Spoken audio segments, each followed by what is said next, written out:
अपना जानशी हुजूर कायदे मिल्लत अज़्ज़त रज़ा को छोड़ के दुनिया से चले गए। आज जब वो खत्म बुखारी करवाते हैं, आज जब वो खिताब करते हैं, आज जब वो दीनी महफिलों में उलमा का क्लास लेते हैं, तो ऐसा लगता है कि जो शेर का बच्चा शेर होता है, लोग दरसगाहों में 25 साल पढ़ने के बाद उतना कुछ नहीं सीख सकते जितना ताजुल शरिया ने 2-4 साल अपने साथ रखकर आंखों से आंखें मिलाकर अपने बेटे के सीने को इल्म के आवाज़गाह बना दिया। नारे तकबीर, नारे रिसालत। चादरें वहां बेची जाती है, चादरें वहां बेची जाती है जहां इल्म नहीं होता, फूल वहां बेचा जाता जहां इल्म नहीं होता, लेकिन जहां इल्म होता वहां चादर नहीं बेची जाती है, वहां फूल नहीं बेचा जाता है। इल्म का जादू सबके सर चढ़ के बोलता है। आज की तारीख में बरेली शरीफ की धमक जो सारी दुनिया में है, वह इल्म की वजह से है, वह तकवा की वजह से है, वह इश्क रिसालत की वजह से है। अजमेर का मुजाहिल मुजाविर वह फूल बेच के चाहता है कि अहमद रज़ा से मुकाबला कर ले, वो चाहता है कि फूल और चादर बेचकर वो इज्जत हम हासिल कर ले। गरीब नवाज बड़े हैं, लेकिन वहां का मुजाविर बड़ा नहीं है, जो नमाजें छोड़ता है, जो रमजान के दिन में रोजा नहीं रखता है, जो शराब पीता है, वो मुजाविर की वजह से अजमेर नहीं जाते। हम तो गरीब नवाज की वजह से अजमेर मोहल्ला जाते हैं, उन शराबियों की वजह से नहीं जाते जो रमजान के दिन में चरस और अफीम खाता पीता हो। ये चला है रजा से आंख मिलाने। आला हजरत ने जो इस्लाम जो मुसलमानों की रहनुमाई की है, जो 1000 किताबें लिखकर जो दीन पे होने वाले हमलों का जवाब दिया है, आज उसी का असर है कि जो दीन का काम करेगा वह रहे अहमद रजा नाम का पठान। अल्लाह उसे सौदागरान से उठा के पूरी दुनिया में जो इज्जतों से नवाजा है, उसका हाल इसी से पता लगा ले। अमेरिका में रजा के नाम पे मदरसों का नाम, अमेरिका में लाखों हजारों आदमी के नाम के साथ लफ्ज़ रजा, हिंदुस्तान में करोड़ों आदमी अपने नाम के साथ लफ्ज़ रजा लगाए हुआ है। समर रजा, एहसन रजा, अख्तर रजा, इकबाल रजा, नासिर रजा। रजा अकेला था, मगर जब उन्होंने दीन के हमलों का जवाब दिया है, 1000 किताबें लिखकर दुश्मनों के ताबूत में आखिरी कील ठोक दी है, मुसलमानों के ईमान की हिफाजत की है, तो अहमद रजा का चर्चा आज नाम के साथ, मस्जिदों का नाम रजा जामा मस्जिद, मदरसों का नाम मदरसा रजविया, खानका का नाम खानका रजविया। हिंदुस्तान से बाहर अमेरिका की यूनिवर्सिटी में रजा पे रिसर्च, ऑक्सफोर्ड में रजा पे रिसर्च, बर्कली में रजा पे रिसर्च, कैम्ब्रिज में रजा पे रिसर्च। हिंदुस्तान में 1 दर्जन से ज्यादा यूनिवर्सिटियों में उन पे थीसिस लिखकर डॉक्टरेट की डिग्री हासिल की जा रही है। ऐसा माहौल लग रहा है कि वादी रजा की कोहे हिमालय रजा का है, इसम तो देखिए वो इलाका रजा का है। जिन लोगों ने दुश्मनी की आला हजरत से, उनका चराग बुझ गया। जिन लोगों ने दुश्मनी की, उनका चराग बुझ गया, उनकी इज्जत खत्म हो गई। वो हमारे सर पे बैठते थे, वो हमारे पांव की ठोकरों में रहने लगे। बरेली मेरा मरकज है, वहाँ के फतवे की धमक, वहाँ की तहकीक की धमक इस तरह है कि कोई फतवा आलमगीर नहीं होता जब तक के बरेली शरीफ की मोहर नहीं लग जाए। ये धमक है, बरेली शरीफ ने दीन की खिदमत की है, इसलिए अल्लाह ने उसे इज्जतों से नवाजा है। जिन लोगों ने उनसे दुश्मनी की, उनका चराग गुल हो गया, उनकी खानकाहों की अजमत मिट गई, उनका नामो निशान मिट गया। जो नजराने लेगा, एसी रूम में रहेगा, खाएगा तो ऊंचा करेगा, जिसके मुंह में ज़बान ना हो, जिसके हाथ में कलम ना हो, वो क्या ताजुल शरिया से मुकाबला कर पाएगा। जिन्होंने दर्स बुखारी दे के खिदमत की, जिन्होंने 100 की करीब किताबें लिखकर दिन की खिदमत की, जिन्होंने अपने दौर की फितनों का करारा जवाब दिया, खिताब के जरिया, मुरीदों के जरिया, तसनीफ के जरिया, जो मसलक के हक की हिफाजत की है, उसका मुकाबला ये फूल बेचने वाला क्या कर पाएगा। हर सारे दुश्मन रजा के वह जलकर राख हो गए, नामो निशान मिट गया, लेकिन जो रजा से वाबस्ता हुआ वह नेक नाम हो गया। चलने उनसे जितने लोग चले, सबका चराग बुझ गया, सबका चराग गुल हो गया, सबकी मिट्टी पलीद हो गई, सबकी इज्जत मिट्टी में मिल गई, सब उनसे चलने वालों के गुल हो गए चराग। अहमद रजा की शम्मा फरोजा है आज भी, उसी का दबदबा हर तरफ है। इल्म की वजह से कमजोर ताकतवर हो जाता है, इल्म की वजह से दिलों पे हुकूमत की जाती है, इल्म की वजह से आज आदमी नेकनाम हो जाता है। आला हजरत को उनके इल्म ने आज 100 साल हो गए उनके विसाल के, उसके बावजूद उनके इल्म ने उनको जिंदा रखा है, उनके तकवा ने उनको जिंदा रखा है। हिंदुस्तान में अलग अलग फैमिलीज के लोग रहते कहते हैं, कोई पॉलिटिक्स के लिए मशहूर है, कोई बिजनेस के लिए मशहूर है, मगर रजा की फैमिली इश्क रिसालत के लिए मशहूर है। रजा की फैमिली इश्क रिसालत के लिए मशहूर है। जो रजा से दूर हुआ मुमकिन है कि वो राफिजियत से करीब हो जाए, मुमकिन है कि खारजियत से करीब हो जाए, मगर जो रजा से ज्यादा अटैच रहा, उनकी किताब पढ़ता रहा, उनका नाम लेता रहा, उनको अपना रहनुमा समझता रहा, उनको दौलत तो नहीं मिलेगी दुनिया की, अलबत्ता सबसे बड़ी दौलत जो ईमान की दौलत है वह दौलत उसके साथ रहेगी। और अगर ये दौलत रही तो उससे बड़ा धनवान कोई नहीं है, उससे बड़ा मालदार कोई नहीं है। मुरादाबाद के गरीब मुसलमानों, तुम पीतल की फैक्ट्री में काम करके 10,000 रुपए महाना कमाते हो, कभी मत समझना कि मैं गरीब हूँ। नमाज़े पंजगाना पाबंदी से पढ़ते रहना, रोजाना अपने घर में 10 मिनट के लिए सही कुरान पाक की तिलावत करते रहना, आलिमों से सच्ची मोहब्बत करना और मदरसों से आना जाना बरकरार रखना, मुस्तफा के मेहमानों की खिदमत करना, आलिमों से सच्ची दोस्ती करना, अपना ईमान बचाना, तू सबसे बड़ा धनवान होगा। इस मिसाल से समझ ले, अगर मुकेश अंबानी की बीवी 100 करोड़ की कार लेकर तेरे पास आ जाए और बोले तू मेरे घर में एक चांदी सोने का बुत है, उसको सजदा कर, या 100 करोड़ की कार मैं तुझको दे दूंगी, मुझे यकीन है कि पीतल बनाकर 10,000 महाना कमाने वाला वो यही जवाब देगा, मैं तुम्हारी कार पे थूक दूंगा मगर ईमान का सौदा नहीं करूंगा, ईमान का सौदा नहीं करूंगा। तो जो दौलत अल्लाह ने आपको दी है वह खरबों के घर से बड़ी दौलत है, जो दौलत अल्लाह ने दी है वह खरबों की कार से बड़ी दौलत है, जो दौलत अल्लाह ने दी है वह सोने चांदी के मकान से बड़ी दौलत है। इस दौलत की हिफाजत रहे, यह दौलत मरते दम तक साथ रहे, वरना बहुत सारे लोग हैं मुसलमान थे पहले, मरते वक्त मुसलमान नहीं रहे, मरते वक्त ईमान चला गया। इसे उस दौलत की हिफाजत करने के लिए दौलत की हिफाजत कैसे होगी, कैसे कहां से वो दौलत लूटने से बचेगी, उससे रिश्ता मजबूत करना होगा। आलिम दीन के पास बैठेंगे तो फुटबॉल की बात नहीं करता है, वो क्रिकेट की बात नहीं करता है, वह फिल्म की बात नहीं करता है। आलिम के पास जब भी बैठते हैं वो कुरान की बात करता है, वो हदीस की बात करता है, कुरान पाक की रोशनी में हमें जन्नत का रास्ता दिखलाता है। इसलिए आलिम से दुश्मनी आदमी को तबाह बर्बाद कर डालेगी और आलिम की दोस्ती आदमी के ईमान की हिफाजत की जिम्मेदारी अदा कर देगी। हजरत सुफियान सौरी जिंदगी के जवानी के भी अहद में है, मगर उन्होंने जवानी में झुक के चलना शुरू कर दिया। लोगों ने पूछा हुजूर आप आलिम दीन मुहद्दिस कबीर हैं, ये और बात है, मगर उम्र का भी तकाजा है, आप जवान हैं, इस वक्त कमर क्यों झुक गई आपकी? कहा जिंदगी का एक हादसा मेरी कमर को झुका दिया। कहा वह कौन सा हादसा था? कहा मेरे बचपन के 3 उस्ताद थे, वह तीनों बहुत काबिल लाइक फाइक उस्ताद थे और बहुत बासलाहियत और बहुत बड़े आबिद थे। दिन भर रोजा रखते, रात भर क़याम करते, नमाज पढ़ते, मगर मरने से पहले पहले तीनों का अंजाम बुरा हो गया। एक यहूदी होके मर गया, एक नसरानी होके मर गया, एक मजूसी होके मर गया। मुहद्दिस कबीर सुफियान सौरी कहते हैं जब से मैंने अपने इन 3 असातिज़ा का अंजाम बुरा देखा मेरी जिंदगी से सुकून उड़ गया है। अब एक ही फिक्र सताती है कि मेरा क्या होगा। इतने बड़े मुहद्दिस कबीर कहते हैं इनका अंजाम बद देखने के बाद अब मैं अपने रब से कुछ नहीं मांगता हूं, बस सिर्फ एक ही दुआ करता हूं, मालिक कुछ रहे या ना रहे मरते वक्त ईमान सलामत रहे। ये दुआ वक्त इतने बड़े मुहद्दिस जो लोग जिंदगी भर गुटखा खाते हैं, जिंदगी भर झूठों की सोहबत में रहते हैं, जिंदगी भर झूठ गीबत चुगलखोरी के माहौल में रहते हैं, एक वक्त की नमाज नहीं पढ़ते हैं और वो ये सोचते हैं कि जन्नत मेरी जागीर है, उससे बड़ा झूठा कोई नहीं है। यहाँ तो मुहद्दिस कबीर नमाज पंजगाना का पाबंद, बहुत बड़े मुत्तकी वलियों की जमात के इमाम, वलियों की जमात के इमाम, इनकी सोच इतनी बुलंद है कि रोते हैं और रात रात भर अल्लाह के हुजूर ईमान की सलामती की दुआ करते हैं। और यहाँ न तकवा है न इल्म है, उसके बावजूद घमंड है कि जन्नत मेरी जागीर है। इसका मतलब है कि हमने कांच को सोना समझ लिया है। सोना अलग चीज है। इन बुजुर्गों की जिंदगी का मुताला करने से सीने का घमंड दूर होता है, यहाँ का गुरूर चकनाचूर होता है, आदमी को एहसास होता है मुझे क्या करना था, किस काम के लिए पैदा हुआ हूँ, मैं क्या कर रहा हूँ। इसलिए नेकों से रिश्ता नाता जुड़ा रहे, आलिमों से संबंध बना रहे और अपने से दूसरों को फायदा पहुंचाना चाहे कष्ट नहीं पहुंचाएं।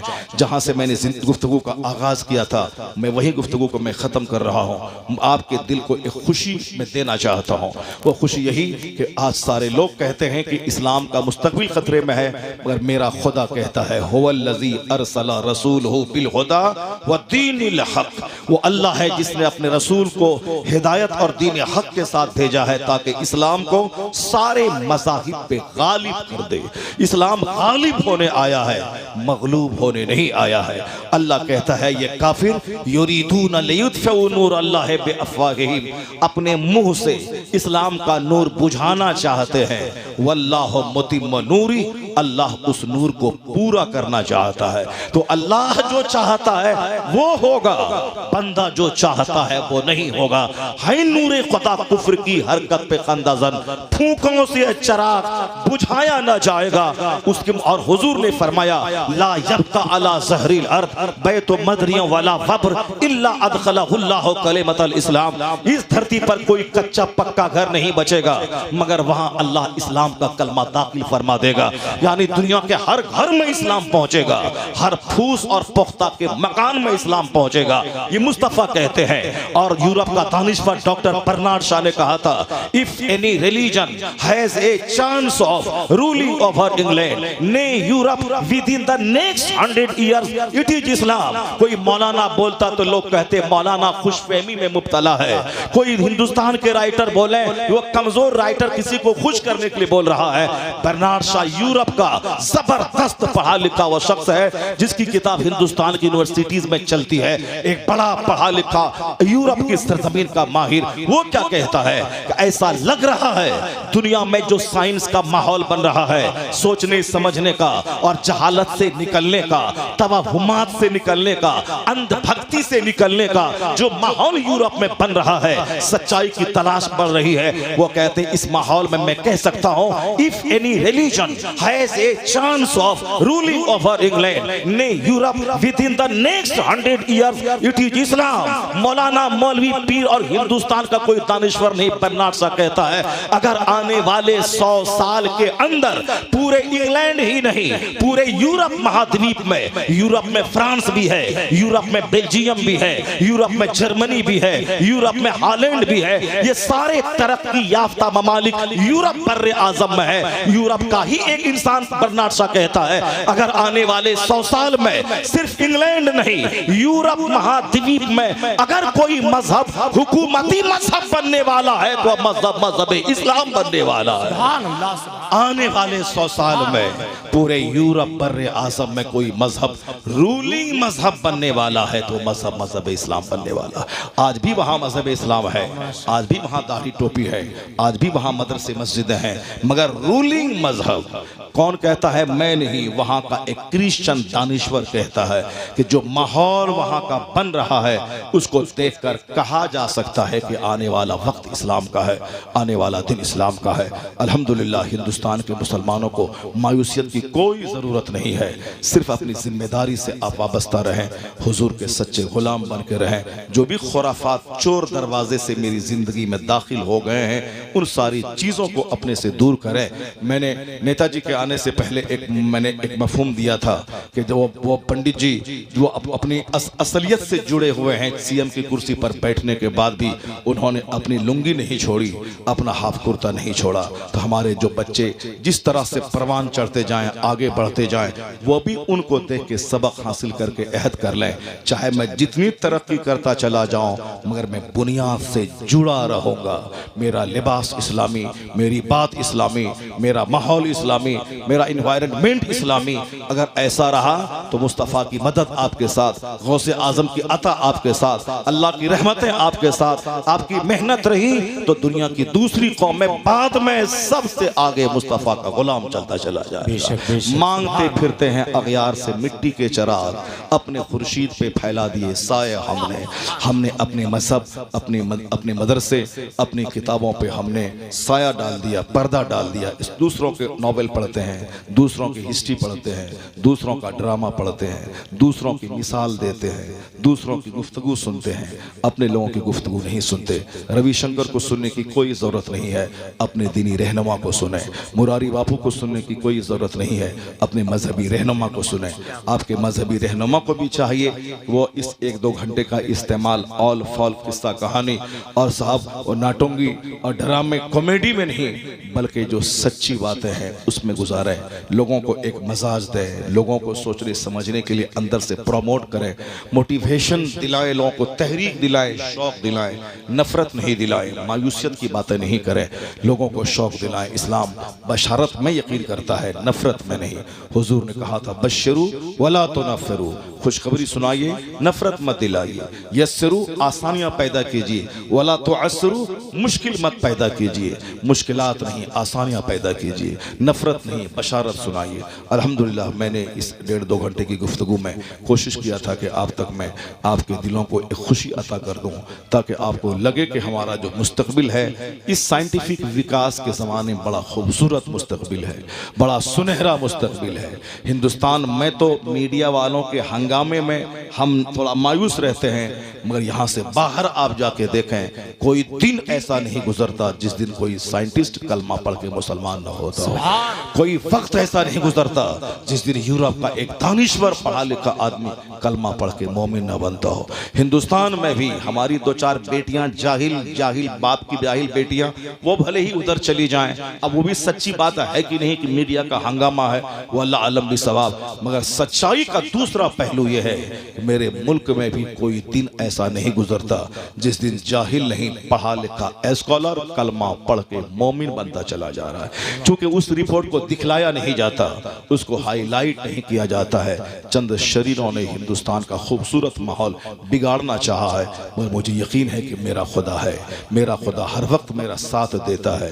2 साल पहले हिंदुस्तान के 40 करोड़ मुसलमान मायूस थे, मेरी चीखो पुकार दब के रह गई, मेरा एहतजाज मुजाहरा उस पर कोई असर हुकूमत का नहीं पड़ा, हुकूमत ने उसकी कोई नोटिस नहीं लिया, मगर हमारी दुआएं, हमारे बुजुर्गों की दुआएं काम आई, जो रात भर रो के दुआ करते थे मस्जिदों में तहज्जुद की नमाज में, उनकी दुआएं रंग लाई कि हुआंग सिटी से एक छोटा सा कीड़ा आ गया हिंदुस्तान, और वह कीड़ा इस तरह इन ताकतवरों को गुरूर तोड़ दिया कि बस सब कुछ भूल करके उसी कीड़े के क्वारंटाइन में लग गए, आइसोलेशन में लग गए। लोग कहते थे पता नहीं क्या होगा इस एनआरसी का, अल्हम्दुलिल्लाह उस कीड़े ने वो धमाल मचा दिया, ये सबका गुरूर तोड़ के बता दिया, ज्यादा अकड़ना मत, ज्यादा बिगड़ना मत, ज्यादा जुल्म मत करना, तुम्हारे चाहने से सब कुछ नहीं होता है, वही होता है जो मंजूर खुदा होता है। वाह वाह। इसलिए जिस अल्लाह ने आपको इज्जत दिलाई, जिस अल्लाह ने इस संकट की घड़ी में आपकी मदद की, वरना सारा मुसलमान परेशान था। कोई साहब Aadhaar card, PAN card, I card, election I card और पासबुक सब को दुरुस्त करने के लोग कचहरी दौड़ रहे थे, मगर अल्हम्दुलिल्लाह अभी थोड़ा सा माहौल अच्छा बना है। तो जो रब हमेशा आपका साथ देता है, तो खुशहाली के ज़माने में अपने वक्त का सही इस्तेमाल कीजिए। जब अभी अमन का ज़माना है, अमन के ज़माने में इबादत ज़्यादा कीजिए, अमन के ज़माने में तिलावत ज़्यादा कीजिए। और आप जानते हैं कि कोई नेता चीखता रहा, कुछ नहीं हुआ, हमारी माँ बहन बेटियां धरना पे बैठी 3 महीने तक, कुछ नहीं हुआ, मौलवी चीखता रहा, कोई असर नहीं पड़ा, मगर अल्लाह ने जब मदद करना चाहा, एक छोटे से कीड़े से सारी दुनिया को हिला के रख दिया। जिस तरह नमरूद को अल्लाह ने सल्तनत दी थी, वह गलत इस्तेमाल हुआ तो छोटा सा कीड़ा उसके गुरूर को तोड़ के मार डाला। उसी तरह आज का नमरूद भी अगर नहीं संभलेगा तो अल्लाह रब्बुल इज्जत को उस नमरूद को ठिकाने लगाना आता है, जो कल के बड़े नमरूद को भी इसी मामूली से मच्छर से तबाह किया था, आज के नमरूद को भी मामूली मच्छर से तबाह करने की ताकत वो अल्लाह रखता है। इसलिए आपका कोई कुछ नहीं बिगाड़ पाएगा। आप नमाज नहीं पढ़ते हैं, अपना बिगाड़ रहे हैं, मदरसों को उजाड़ रहे हैं, अपना बिगाड़ रहे हैं, आप काफिरों की तरह शादी ब्याह कर रहे हैं, अपना बिगाड़ रहे हैं। कोई काफिर आपका कुछ नहीं बिगाड़ सकता, आपकी बदअमली आपको बिगाड़ेगी, आपकी गंदी सोच आपको बिगाड़ेगी, आपकी काफिराना सोच आपको बिगाड़ेगी। इसलिए आप कसम खा लें, दुनिया वाला कुछ भी करे हमको उससे बहस नहीं, वो नाचे गाए कूदे हमको उससे मतलब नहीं, हमें करनी है शहंशाह बता की रजा जोई, वो अपने हो गए तो रहमते परवरदिगार अपनी। अल्लाह तबारक व तआला हमको और आपको सबों को नेक बनने की तौफीक अता फरमाए। हालांकि मैं तो आज बिल्कुल मूड बना के आया था कि कुरान शरीफ से 5-10 जगहों से बिल्कुल अजूबा बातें जिस तरह से